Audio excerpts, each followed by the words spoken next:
Après les discours, une chorégraphie collective libère les énergies.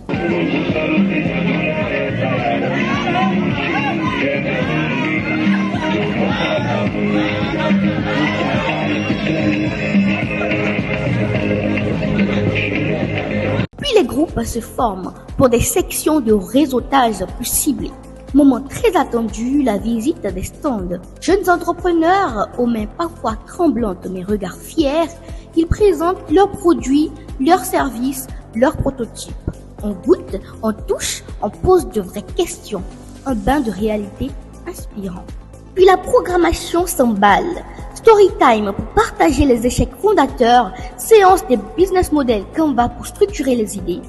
Quand on est entrepreneur, chaque échec doit être pour nous une opportunité de croissance. Parce que vous êtes seul face à votre destin et personne ne viendra résoudre à votre place les difficultés auxquelles vous êtes confrontés. Là où j'ai créé mon premier stand, j'ai été renvoyé. Je n'ai rien fait. Mais juste à l'heure là, ça me fait encore mal. Parce que la manière dont j'ai été renvoyé, ça m'a choqué. Ce jour-là, j'ai pleuré. Et le lendemain, je suis sorti encore pour aller chercher un autre emplacement. Et par la grâce de Dieu, j'ai trouvé encore cet emplacement et j'ai créé mon stand là.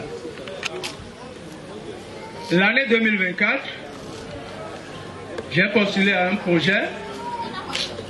J'ai été présélectionné. J'ai présenté mon pitch à la DDRP Lokossa et finalement, j'ai gagné le projet PADAM à hauteur de 10 millions. L'entreprise Adengla Food qui a commencé dans une entrée couchée, c'est là-bas que je faisais tout, mais aujourd'hui nous sommes en train de construire notre propre unité de production.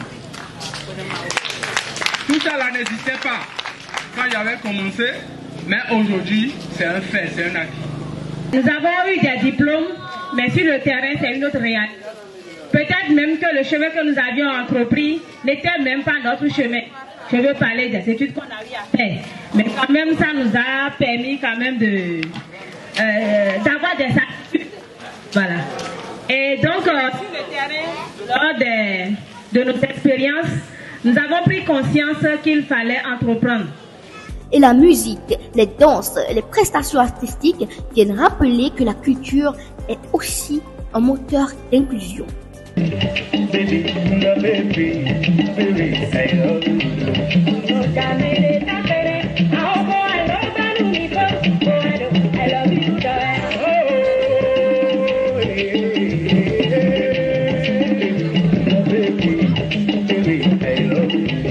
Au terme de cette journée, la fiesta du numérique s'impose comme bien plus qu'un simple salon. Elle incarne l'engagement du Jimono à faire du numérique un outil structurant de transformation économique locale.